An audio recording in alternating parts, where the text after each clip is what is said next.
আসসালামু আলাইকুম everyone, Sumi channel থেকে আপনাদের সবাইকে স্বাগতম। আজকে রেসিপি হচ্ছে চিকেন বার্গার। কিসমি চিকেন বার্গার বাসায় বানানো একদমই সহজ, আরও আজকে সহজ করে দেখাচ্ছি। রেসিপিটা দেখিয়ে তো চলুন বানিয়ে নিচ্ছি আজকের চিকেন বার্গার। প্রথমে একটা বাটিতে নিয়ে নিচ্ছি হাফ চা চামচ লাল মরিচের গুঁড়া, 1 চা চামচ আদা বাটা আর 1 চা চামচ গুঁড়া দুধ, 1 টেবিল চামচ টমেটো সস আর হাফ চা চামচ লবণ, 1.4 চা চামচ দিয়ে দিলাম গোলমরিচের গুঁড়া, 2 চা চামচ নিয়েছি সয়া সস, 1 চা চামচ দিয়ে দিচ্ছি সিরকা। এই সব কিছু একসাথে করে মিশিয়ে নিচ্ছি। তারপর এখানে দিয়ে দিচ্ছি হাড় ছাড়া পাতলা করে কেটে নেওয়া এই রকম বড় সাইজে 2 টুকরো মুরগির মাংস। অবশ্যই মাংসের স্লাইসটা পাতলা করে করতে হবে। এখন এটাকে ম্যারিনেট করে রেখে দিচ্ছি 10 মিনিটের জন্য।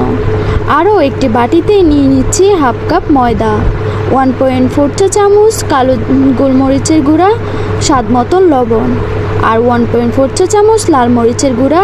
এখন হচ্ছে যে চিকেনটাকে আগে থেকে ম্যারিনেট করে রেখেছিলাম এটা এই ময়দার উপরে গড়িয়ে নিচ্ছি। যতটা সম্ভব ভালো করে গড়াতে হবে যাতে চিকেনটা দেখতে ক্রিস্পি হয়। এখন গরম তেলের উপর ছেড়ে দিচ্ছি। তো এভাবে করে চুলা আঁচটা মাঝারিতে রেখে ভাজতে হবে। এটা ভাজার সময় যদি আঁচটা বাড়িয়ে দেন তাহলে উপর থেকে খুব তাড়াতাড়ি কালার চলে আসবে আর ভিতর থেকে কুক হবে না। এপাশ ওপাশ করে উল্টে দিচ্ছি। আর যখন এরকম কালার চেঞ্জ হয়ে যাবে তখন তেল থেকে উঠিয়ে নিচ্ছি। আর যেই কয়টা বার্গার বানাবো ওই কয়টা বন কেটে নিচ্ছি। বনগুলোকে আমি একটা একটা করে কেটে নিচ্ছি। বনগুলো কেটে নেওয়ার পর তারপর হচ্ছে মিডিয়াম আঁচে হালকা একটু ছেঁকে নিচ্ছি।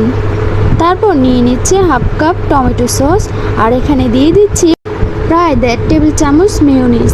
মেয়োনিজটা সসের সাথে ভালো করে মিশিয়ে নিচ্ছি। এখন মেয়োনিজ আর সসটা বনের উপরে লাগিয়ে নিচ্ছি। তারপর কিসমি চিকেন ফ্রাইটা দিয়ে দিব।